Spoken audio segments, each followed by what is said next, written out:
Hello students, welcome in look and learn classes. आज हम NCERT class 10 science का chapter 9 जिसका नाम है हेरिडिटी एंड इवोल्यूशंस को पढ़ेंगे। और वीडियो के इस पार्ट 19 के अंदर भी हम इवोल्यूशंस का जो हमारा लास्ट टॉपिक है वो कवर करेंगे, जिसका नाम है इवोल्यूशंस एंड क्लासिफिकेशंस। मतलब इस वीडियो के इस पार्ट में हम समझेंगे कि जो ऑर्गेनिजम्स का जो क्लासिफिकेशंस जो होता है, क्या वो इवोल्यूशंस के ऊपर डिपेंड करता है या नहीं है। और ये जो क्लासिफिकेशंस जो होता है वो ऑर्गेनिजम्स का, वो इवोल्यूशन के ऊपर किस प्रकार उससे इंटरलिंक्ड है। ओके, तो इसको अब हम इस कंसेप्ट को समझते हैं। Evolutions and classification. सबसे पहले इस टॉपिक को स्टार्ट करने से पहले हम एक बार वापस से पढ़ लेते हैं इवोल्यूशंस क्या होता है। Evolutions can be defined as the formations of more complex organisms from pre-existing simpler organisms over a certain period। मतलब evolutions जो होता है वो एक प्रोसेस होता है जिसके अंदर क्या होते हैं, अर्थ के ऊपर जो पहले से क्या होते हैं सिंपल ऑर्गेनिजम्स क्या होते हैं, मतलब एग्जिस्ट करते हैं। ओके, और उन एनिमल्स के अंदर क्या होता है, धीरे धीरे क्या होता है, मॉडिफिकेशंस होता है। और मॉडिफिकेशंस होते होते क्या बनते हैं, मोर कॉम्प्लेक्स ऑर्गेनिजम्स जो होते हैं उनका फॉर्मेशंस होता है। और इसी प्रोसेस को हम कहते हैं इवोल्यूशंस। अब ये जो इवोल्यूशंस जो होता है वो बहुत ही स्लो मतलब प्रोसेस होता है। और इस प्रोसेस को कंप्लीट होने के अंदर मिलियन ईयर्स जितना जो होता है वो टाइम जो होता है वो स्पेंड होता है। ओके, तो ये हो गया आपका इवोल्यूशंस क्या है।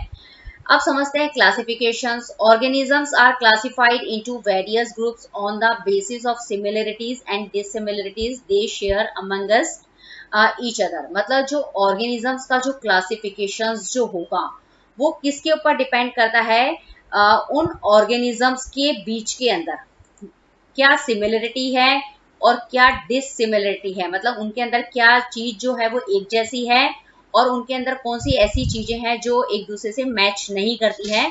उनके आधार पे क्या किया जाता है, ऑर्गेनिजम्स का क्लासिफिकेशन किया जाता है। ओके, तो अब हम इसको अच्छे से डिटेल से पढ़ते हैं। अब समझते हैं, the organism show certain features like appearance and behaviour which are called characteristics. For examples, plant can perform photosynthesis. मतलब जो हर ऑर्गेनिजम्स जो होता है उसके क्या होते हैं, खुद के मतलब सर्टेन फीचर्स होते हैं। जो क्या मतलब वो सर्टेन फीचर्स जो होते हैं वो दूसरों के अंदर, मतलब जो दूसरी स्पीशीज जो होगी और दूसरे तरह के जो ऑर्गेनिजम्स होंगे उनके अंदर नहीं होते हैं। तो वो फीचर्स कौन कौन से होते हैं, उनकी अपीयरेंस हो सकती है, उनका बिहेवियर हो सकता है। और ये जो कैरेक्टरिस्टिक्स फीचर, मतलब ये जो उनके फीचर्स जो होते हैं उन्हीं को हम क्या कहते हैं, उस ऑर्गेनिजम्स का कैरेक्टरिस्टिक्स कहते हैं। ओके, और इन्हीं कैरेक्टरिस्टिक्स के बेसिस के पे क्या किया जाता है, ऑर्गेनिजम्स का क्लासिफिकेशन किया जाता है। ओके, यदि हमें प्लांट्स और एनिमल्स के बीच के अंदर क्या करना है, क्लासिफिकेशंस करना है। किसके बीच में करना है आपको, प्लांट्स और एनिमल्स के बीच में। तो आप किस तरीके से क्लासिफाई मतलब उसको क्लासिफाई करेंगे, तो हम जो प्लांट का जो कैरेक्टरिस्टिक्स होता है कि वो क्या करते हैं, फोटोसिंथेसिस का फंक्शन करते हैं। मतलब ये उनका बिहेवियर शो कर रहा है कि ओके। और उनकी जो अपीयरेंस जो होती है वो क्या होती है, वो ग्रीन कलर की होती है। तो हम जनरली क्या करते हैं, मतलब प्लांट्स वो होते हैं जो ग्रीन कलर के होते हैं, जो फोटोसिंथेसिस करते हैं उसको हम प्लांट्स कहते हैं। लेकिन यदि हमें इसको एनिमल से क्लासिफाई करना है, इनको एनिमल से क्या करना है, डिफ्रेंशिएट करना है, तो हम प्लांट्स और एनिमल्स को कैसे कर देंगे कि एनिमल्स वो होते हैं मतलब जो फोटोसिंथेसिस नहीं करते हैं, जो ग्रीन नहीं होते हैं, इनके अगर हमें अपोजिट बोलना है। ओके, मतलब इस तरीके से हम दोनों को क्या करेंगे, प्लांट्स और एनिमल्स को क्या करेंगे, क्लासीफाई करेंगे उनके अपीयरेंस और बिहेवियर के बेस पे। Okay, the basic characteristics are shared by large number of organisms. जैसे ये प्लांट का क्या हो गया, बेसिक कैरेक्टरिस्टिक्स हो गया। बेसिक कैरेक्टरिस्टिक्स क्या हो गया, सपोज आप समझ लीजिए प्लांट का होता है फोटोसिंथेसिस। तो ये मतलब जितने भी प्लांट्स जो फोटोसिंथेसिस, मतलब जितने भी लिविंग ऑर्गेनिजम्स जो है फोटोसिंथेसिस करते हैं। ओके, वो किस कैटेगरी के अंदर हम उसको डालेंगे, प्लांट्स के अंदर डालेंगे। ओके, और मतलब जो लिविंग ऑर्गेनिजम्स जो है वो फोटोसिंथेसिस नहीं करते हैं उसको हम किस कैटेगरी में डाल देंगे, एनिमल्स की कैटेगरी के अंदर डाल देंगे। तो इस तरीके से यहाँ पे ये बताया गया है कि कैरेक्टरिस्टिक्स जो होती है उसी के बेस पे क्या किया जाता है, क्लासिफिकेशन किया जाता है। और हर ऑर्गेनिजम्स जो होते हैं उसका क्या होता है, एक खुद का क्या होता है, बेसिक कैरेक्टरिस्टिक्स होता है। ओके,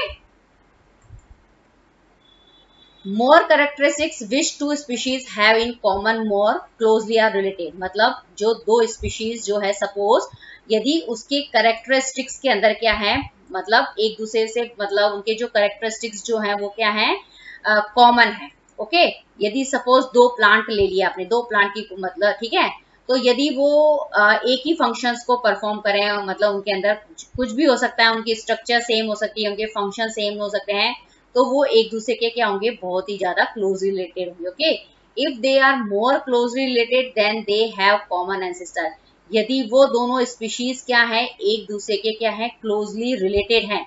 ओके, तो उनके जो एंसेस्टर्स जो होंगे वो भी क्या होंगे, कॉमन होंगे। ओके, तो इस प्रकार जो हम एग्जांपल समझ सकते हैं कि एक्सप्लेन, मतलब इसको हम किस एग्जांपल से समझ सकते हैं, जैसे ब्रदर सिस्टर्स होते हैं और कजन्स जो होते हैं वो क्या होते हैं, ये क्या होते हैं, मोस्टली क्या होते हैं, इनके जो मतलब फीचर्स जो होते हैं, जनरली इनका जो बिहेवियर जो होता है वो सेम होता है, इनकी जो अपीयरेंस जो होती है, मतलब इनकी जैसे हाइट ले लीजिए, कलर्स ले लीजिए, ये इनकी अपीयरेंस, मतलब जो इनका फिजिकल अपीयरेंस जो होता है वो लगभग क्या होता है, सेम ही होता है। तो मतलब कहने का मतलब क्या हो गया कि ये जो होते हैं वो क्लोज रिलेटेड हो गए, और इनके क्लोज रिलेटेड होने से हमें ये पता चल जाएगा कि इनके जो एंसेस्टर्स जो हैं वो भी क्या है, एक ही है। अब ये जो हमें मतलब पता करना होता है ना कि मतलब इनके एंसेस्टर्स एक हैं, या जो ऑर्गेनिजम्स जो है वो क्लोजली रिलेटेड हैं या नहीं है, तो इसको मतलब क्या कहते हैं, हम इसको बोलते हैं इवोल्यूशनरी रिलेशनशिप बोलते हैं। और जो इवोल्यूशनरी रिलेशनशिप जो होती है वो can be traced with the help of the following, मतलब जो आगे मैं पिक्चर्स बता रही हूँ उससे आप क्या कर सकते हैं, इसको बहुत अच्छे से समझ सकते हैं। ओके, ये जो पिक्चर्स जो है वो मतलब डिफरेंट ऑर्गेनिजम्स के फोर लिम्स की दिखाई गई है, और ये ऑर्गेनिजम्स है, ह्यूमन है, कैट है, और वेल है, और बैट है। ओके, तो मतलब ये यहाँ पे जो फोर लिम्स आप देख रहे हैं सभी का, उसके अंदर आप देखेंगे कि जो सबकी जो बोन का जो स्ट्रक्चर्स है वो रेडियस, अल्ना से ही क्या है वो मिलकर बना है। ओके, जैसे आपको यहाँ पे सब में दिख रहे हैं रेडियस और अल्ना। ओके, तो कुल मिला के कहने का मतलब ये है कि मतलब यदि डिफरेंट ऑर्गेनिजम्स के, यदि आप किसी एक बॉडी पार्ट्स को लेते हैं, और यदि उसका आप देखते हैं कि उसकी स्ट्रक्चर्स और उसका ओरिजिन सभी ऑर्गेनिजम्स में यदि सेम होता है, तो ऐसे जो ऑर्गन्स जो होते हैं उसको हम कहते हैं होमोलोगस ऑर्गन्स। ओके, लेकिन आप ये देखेंगे कि ये जो होमोलोगस ऑर्गन्स जो होंगे, इसके अंदर क्या है, सबका स्ट्रक्चर्स तो सेम है, लेकिन इनके जो फंक्शंस जो होते हैं इन बॉडी पार्ट्स के, वो क्या होते हैं, डिफरेंट है। जैसे ह्यूमन के अंदर जो फोर लिम्ब का फंक्शंस जो होता है वो मतलब चीजों को पकड़ने के लिए रहता है। कैट जो होते हैं फोर लिम्स का यूज वॉकिंग करने के लिए करते हैं, वेल स्विमिंग करने के अंदर करते हैं, और बैट जो होता है वो फ्लाइंग के अंदर इसका यूज करते हैं। तो मतलब कहने का मतलब ये है कि जो होमोलोगस ऑर्गन्स जो होते हैं ना, उसके अंदर क्या होता है कि यदि डिफरेंट ऑर्गेनिजम्स जो होते हैं, यदि उसके मतलब अंदर होमोलोगस ऑर्गन्स होते हैं, ओके, तो उनका मतलब ये होता है कि वो सारे के सारे जो ऑर्गेनिजम्स जो होंगे वो क्या होंगे, एक दूसरे से क्लोजली रिलेटेड होंगे, और उनके जो एंसेस्टर्स जो होंगे वो क्या, एक ही होंगे। मतलब इस तरीके से हम कह सकते हैं कि ह्यूमन, कैट, वेल और बैट जो है वो एक दूसरे से क्लोजली रिलेटेड है, मतलब एक दूसरे से क्या हुए हैं, ओरिजिनेट हुए हैं। ओके, और इनके जो एंसेस्टर्स जो होंगे इन चारों ऑर्गेनिजम्स के, वो भी क्या होंगे, सेम ही होंगे। ओके, तो इससे हम ये समझेंगे यहाँ पे। अब ये जो पिक्चर्स जो आप देख रहे हैं, ये पिक्चर शो करती है बर्ड, बैट के विंग को बता रही है, ये बर्ड के विंग को बता रही है, और ये इंसेक्ट के विंग को बता रही है।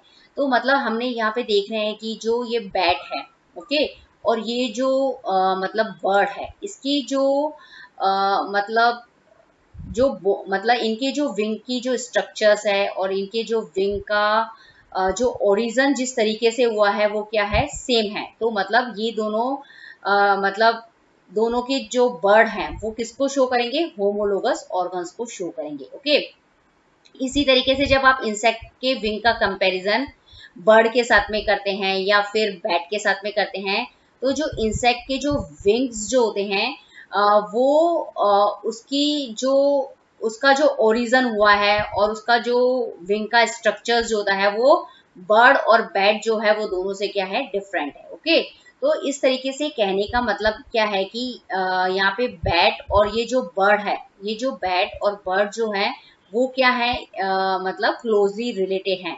और क्लोजली रिलेटेड होने का मतलब ये क्या हुआ कि ये मतलब जो इनके जो एंसेस्टर्स जो हैं वो भी क्या है, कॉमन है। लेकिन जब हम इंसेक्ट का कंपैरिजन मैं किससे करूंगी, बर्ड के साथ में करूंगी, बैट के साथ में करूंगी, तो हम देखते हैं कि ये जो है मतलब एक दूसरे से क्लोजली रिलेटेड नहीं होंगे। क्यों नहीं होंगे क्लोजली रिलेटेड, क्योंकि इनके अंदर जो विंग्स का जो स्ट्रक्चर और उसका जो ओरिजिन जो है इंसेक्ट के जो विंग का जो ओरिजिन और स्ट्रक्चर जो है वो किससे डिफरेंट, मतलब किससे मतलब बर्ड से भी डिफरेंट है और बैट से भी डिफरेंट है। मतलब इंसेक्ट जो है वो ना तो बर्ड के क्लोजली रिलेटेड है और न ही मतलब बैट के साथ में क्या है, उसका क्लोजली रिलेटेड है। ओके, मतलब कहने का मतलब हो गया कि इंसेक्ट का जो एंसेस्टर्स जो हो गया वो अलग होगा, और मतलब किससे अलग होगा, बर्ड और बैट के एंसेस्टर से अलग होगा। ओके, तो हमारा यहाँ इवोल्यूशन और क्लासिफिकेशन के अंदर होमोलोगस और एनालोगस के यहाँ पे पर्पस ये है मतलब समझाने का कि मतलब जो इवोल्यूशन जो होता है ना उसके अंदर क्या है कि मतलब होमोलोगस और एनालोगस ऑर्गन के बेस पे भी किया जाता है, क्या किया जाता है, एनिमल्स का क्लासिफिकेशन किया जाता है। क्लासिफिकेशन के जो बेस जो होते हैं वो अलग अलग हो सकते हैं। ओके, तो यहाँ पे ये बताया गया है। अब ये जो पिक्चर्स जो है वो मतलब किसको शो कर रही है, इवोल्यूशंस को शो कर रही है। ओके, इवोल्यूशंस और क्लासिफिकेशंस को शो कर रही है। कैसे शो कर रही है, तो मतलब इस पिक्चर्स के अंदर आपको क्या बताया गया है कि मतलब किस तरीके से मतलब सबसे पहले मतलब प्रोकैरियोटिक सेल्स जो होती है, मतलब जो यूनिसेलुलर ऑर्गेनिजम्स जो हैं उसे किस तरीके से एक मोर कॉम्प्लेक्स एडवांस्ड ऑर्गेनिजम्स का फॉर्मेशन हुआ है। और ये जो मतलब फॉर्मेशन होने के बाद में हमने क्या किया है कि उन ऑर्गेनिजम्स को उनकी सिमिलरिटी और के बेसिस पे क्या किया है, क्लासिफिकेशन किया है। जैसे सपोज हमने क्या कर दिया है कि जो बैक्टीरिया होंगे, मतलब बैक्टीरिया बने सबसे पहले, तो बैक्टीरिया जो है वो मतलब प्रोकैरियोटिक है, और आर्किया भी है जो वो प्रोकैरियोटिक है। मतलब प्रोकैरियोटिक ऐसे होते हैं जिसके अंदर वेल डिफाइंड न्यूक्लियस नहीं होता है, पर ये दोनों के दोनों क्या है, यूनिसेलुलर है। और मतलब इनके अंदर थोड़ा सा यही डिफरेंस होता है कि दोनों क्या है, यूनिसेल्युलर है। ओके, दोनों ही प्रोकैरियोटिक है, मतलब दोनों के अंदर वेल डिफाइंड न्यूक्लियस नहीं है। लेकिन इनकी जो सेल वॉल और सेल मेम्ब्रेन का जो स्ट्रक्चर, मतलब जो फॉर्मेशंस जो होता है वो क्या होता है, अलग अलग होता है। उसके बेस पे इन दोनों को क्लासिफाई किया है।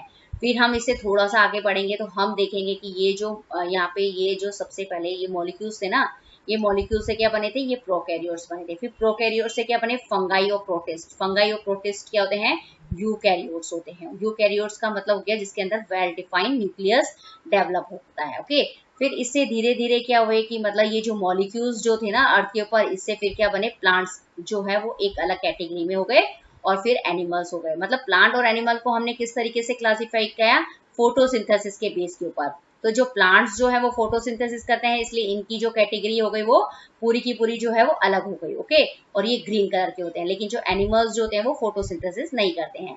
फिर जैसे जैसे हम आगे बढ़ेंगे तो हमने कैसे क्लासिफिकेशन किया, मतलब फिर बने इनवर्टिब्रेट। ओके, फिर ये आप देखेंगे कि यहाँ पे ये दो ब्रांचेस हो गई। ओके, ये दो ब्रांचेस, एक हो गई इनवर्टिब्रेट और फिर दूसरी हो गई वर्टिब्रेट। फिर कैसे हमने क्लासिफाई किया, इनवर्टिब्रेट्स जो होंगे उसके अंदर क्या होंगे, जिसके अंदर बैकबोन नहीं होती है उन एनिमल्स को डाल दिया। फिर क्या हुए, वर्टिब्रेट जिसके अंदर बैकबोन होती है। तो फिर जो ठीक है, इस तरीके से हमने बैकबोन के हिसाब से क्या किया, क्लासिफिकेशन किया। फिर जो वर्टिब्रेट्स के अंदर भी क्या है कि मतलब अलग अलग कैटेगरी हो गई। जैसे सबसे पहले फिश बनी, फिर एम्फीबियंस बने, फिर रेप्टाइल्स, बर्ड्स, फिर मैमल्स, इनका क्या हुआ, डेवलपमेंट हुआ। ठीक है, तो ये जो पूरा का पूरा जो आप ये इवोल्यूशन ट्री देख रहे हैं ना, इस इवोल्यूशन ट्री के अंदर क्या हुआ है कि जो मॉलिक्यूल्स थे सबसे पहले अर्थ के ऊपर, उनसे प्रोकैरियोटिक और फिर प्रोकैरियोट से यूकैरियोटिक बने, यूकैरियोटिक से फिर बने इनवर्टिब्रेट, फिर वर्टिब्रेट। ओके, फिर एक मतलब मोस्ट एडवांस्ड जो है वो कॉम्प्लेक्स ऑर्गेनिजम्स बन गया।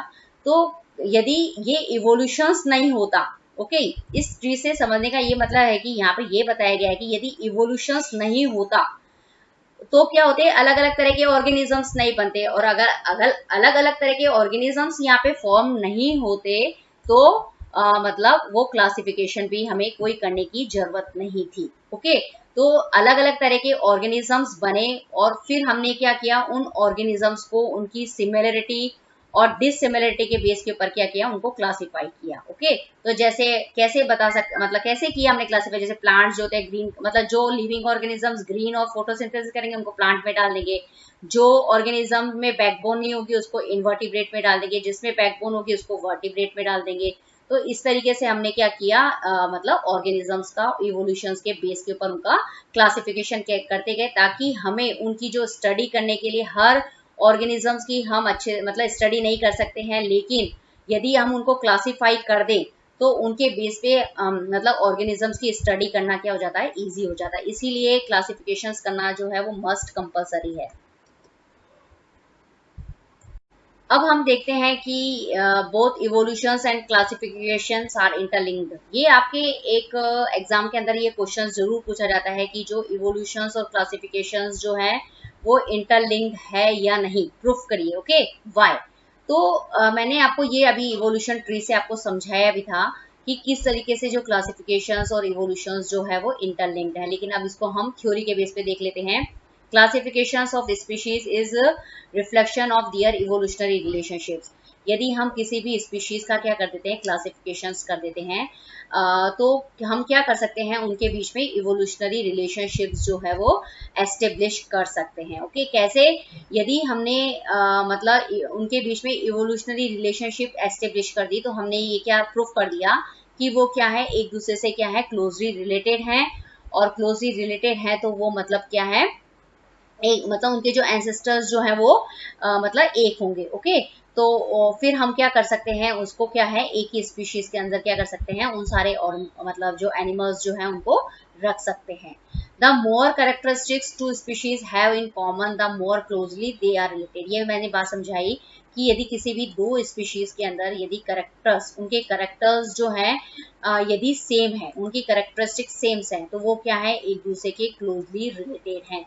जैसे ये हमने बताया था होमोलोगस ऑर्गन्स के थ्रू। Okay, the more closely related they are related, the more recently they have common ancestors. और मतलब यदि वो क्या है, एक दूसरे के मतलब क्लोजली रिलेटेड हैं, तो वो उनके जो एंसेस्टर्स जो होंगे वो भी क्या होंगे, कॉमन होंगे। ओके, तो ये भी हमने बताया था होमोलोगस ऑर्गन्स से। होमोलोगस ऑर्गन्स में हमने देखा था कि मतलब क्या है, कि जो होमोलोगस ऑर्गन्स जो होते हैं वो क्लोजली रिलेटेड होते हैं।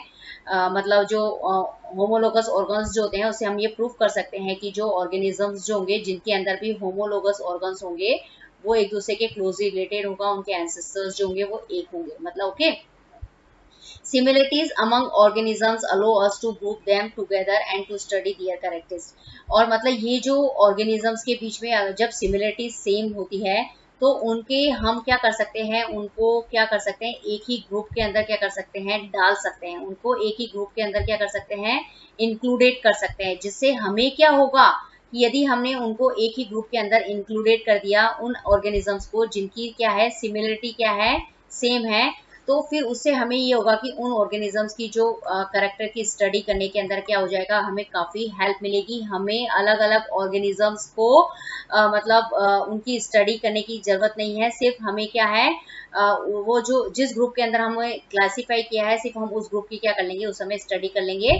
कि हमें सभी मतलब एक ग्रुप से ही हम बहुत सारे ऑर्गेनिजम्स को क्या कर सकते हैं, स्टडी कर सकते हैं क्लासिफिकेशन करने के बाद में। ओके, और ये क्लासिफिकेशन सिर्फ किसकी वजह से हुआ है, इवोल्यूशंस की वजह से हुआ है। इवोल्यूशंस की वजह से कैसे हुआ है, क्योंकि इसके द्वारा ही क्या बने हैं, मतलब डिफरेंट तरह, मतलब जो मतलब सिंपल ऑर्गेनिजम्स में मॉडिफिकेशंस हो गए, डिफरेंट डिफरेंट ऑर्गेनिजम्स बने हैं, कॉम्प्लेक्स ऑर्गेनिजम्स का फॉर्मेशन हुआ है। जब तक ऑर्गेनिजम्स ही नहीं बनेंगे तो हम क्लासिफिकेशंस किसका करेंगे, इसीलिए क्लासिफिकेशंस जो है वो इवोल्यूशन पे बेस्ड है।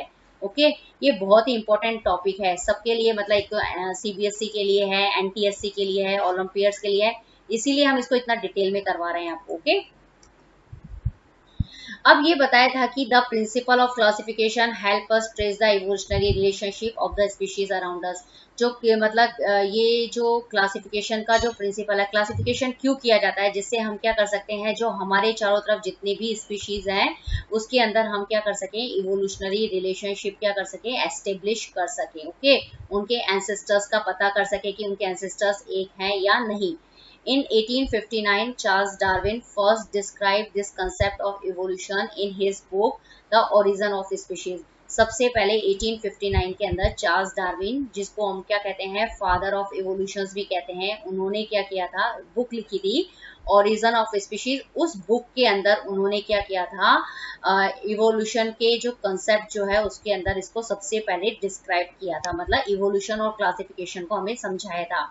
Certain groups of organisms have ancient body designs and referred to as primitive or lower organisms। उन्होंने ये बताया था, इस बुक के अंदर उन्होंने ये बताया था कि मतलब ऑर्गेनिजम्स का वो ग्रुप जिसकी जो बॉडी डिजाइन जो है वो क्या है, बहुत पुरानी है। बहुत पुरानी होने का मतलब क्या होगा कि मतलब उनका जो ओरिजिन जो हुआ है अर्थ के ऊपर क्या हुआ, सबसे पहले हुआ है। तो उनको हम किस कैटेगरी में डाल देंगे, प्रिमिटिव मतलब कैटेगरी में डाल सकते हैं, या फिर लोअर ऑर्गेनिजम्स की कैटेगरी के अंदर उसको हम क्या कर सकेंगे, उनको क्लासिफाई करेंगे। Okay, some organisms have acquired their body design relatively recently and are called advanced or higher organisms। और कुछ organisms जिनका जो बॉडी डिजाइन जो है वो क्या है, थोड़ा सा क्या है, मतलब ज्यादा कॉम्प्लेक्स है, तो उसको हम किस कैटेगरी में डाल देंगे, कौन से ऑर्गेनिजम्स, एडवांस्ड ऑर्गेनिजम्स या हायर ऑर्गेनिजम्स वाली कैटेगरी में डाल देंगे। तो मतलब ये जो क्लासिफिकेशंस जो है वो उनकी बॉडी डिजाइन के ऊपर किया गया है। ये जो क्लासिफिकेशंस है वो भी इवोल्यूशन के बेस पे होता है। इवोल्यूशन के बेस पे ही हम क्या करते हैं, ऑर्गेनिजम्स को किसके अंदर मतलब क्लासिफाई करते हैं, प्रिमिटिव और एडवांस। प्रिमिटिव किसको कहेंगे, जो सिंपल ऑर्गेनिजम्स होंगे, और फिर जैसे जैसे उनके अंदर मॉडिफिकेशंस होता जाएगा कंपैरेटिवली, तो उनको हम एडवांस्ड या हायर ऑर्गेनिजम्स के अंदर क्या करते जाएंगे, क्लासिफाई करते जाएंगे। ओके, तो इस तरीके से हम देखते हैं कि इवोल्यूशंस और क्लासिफिकेशंस जो है, इससे भी हमें पता चल जाएगा कि ये इंटरलिंक्ड है एक दूसरे से। There is a strong possibility that complexity within organisms increase with an increase in evolutionary time। यहाँ पे ये बताया जाता है कि ये बिल्कुल फैक्ट है, ये एकदम स्ट्रॉन्ग पॉसिबिलिटी है कि जैसे जैसे क्या हुआ, इवोल्यूशंस टाइम जो है वो बढ़ता गया, मतलब इवोल्यूशंस टाइम जैसे जैसे इवोल्यूशंस होता गया ऑर्गेनिजम्स के अंदर। इवोल्यूशंस होने का मतलब ये है कि सिंपल से मोर कॉम्प्लेक्स ऑर्गेनिजम्स जैसे जैसे बनते गए, तो उसके अंदर क्या होगी कि कॉम्प्लेक्स ऑर्गेनिजम्स बनेंगे, तो उसके अंदर नेचुरल है कि कॉम्प्लेक्सिटी जो होगी वो भी बढ़ेगी। ये जो कॉम्प्लेक्सिटी जो आएगी उसके अंदर, वो उसके अंदर जो होगा ना, वो कॉम्प्लेक्सिटी जो होगी वो हर स्टेजेस के ऊपर होगी, मतलब इवोल्यूशन जो होगा उस ऑर्गेनिजम्स के अंदर हर स्टेजेस के अंदर होगा। हर स्टेजेस के अंदर कहने का मतलब होता है कि उसके जितने भी बॉडी पार्ट्स जो होते हैं, उसकी जितनी भी एनाटॉमी जो होगी, उसके हर पार्ट्स के अंदर क्या होते हैं, मतलब इवोल्यूशंस होता है। तो कहने का मतलब जैसे आंख है, उसके फोर लिम्ब है, हाइंड लिम्ब है, ब्रेन है, तो इस तरीके से हम इसको समझते हैं यहाँ पे। Hence we can say that older organisms are relatively simpler while younger organisms are more complex on the basis of evolutions।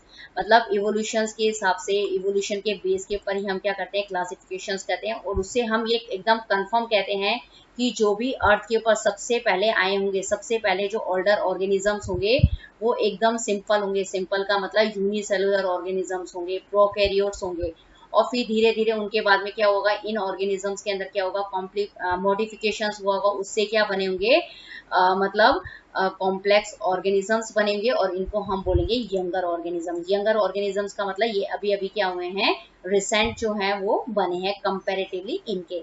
तो इस तरीके से हम ये यहाँ पूरा ये आपका इवोल्यूशंस और क्लासिफिकेशंस यहाँ पे ये कंसेप्ट एकदम खत्म हो जाता है यहाँ पे। और ये आपके मतलब चैप्टर का लास्ट पार्ट था। इसके अंदर यही बताया गया है कि इवोल्यूशंस और क्लासिफिकेशंस जो है वो एक दूसरे के बेस्ड है। यदि इवोल्यूशंस नहीं होगा तो क्लासिफिकेशंस भी नहीं होगा। क्यों, इवोल्यूशन से ही क्या बनते हैं, डिफरेंट डिफरेंट तरह के ऑर्गेनिजम्स बनते हैं। यदि ऑर्गेनिजम्स होंगे डिफरेंट, तभी उनको हम क्लासिफाई करेंगे। क्लासिफाई करने की क्या इंपॉर्टेंस है, क्लासिफाई करने से क्या कर सकते हैं, मतलब हम अलग अलग ऑर्गेनिजम्स को क्या है कि उनकी स्टडी करने की आपको जरूरत नहीं है। यदि आप उनको एक ग्रुप के अंदर क्या कर देंगे, क्लासिफाई कर देंगे, उनकी सिमिलरिटी के बेस पे, तो आप अगर उस ग्रुप की स्टडी कर लेंगे तो आप क्या कर सकते हैं, उन सारे ऑर्गेनिजम्स का एक ही मतलब तरीके से क्या कर सकते हैं, स्टडी कर सकते हैं। ओके, यदि आपको ये वीडियो पसंद आए तो प्लीज इसे सब्सक्राइब करना ना भूलें और ये नोटिफिकेशंस बेल को हिट करना ना भूलें। Thank you very much.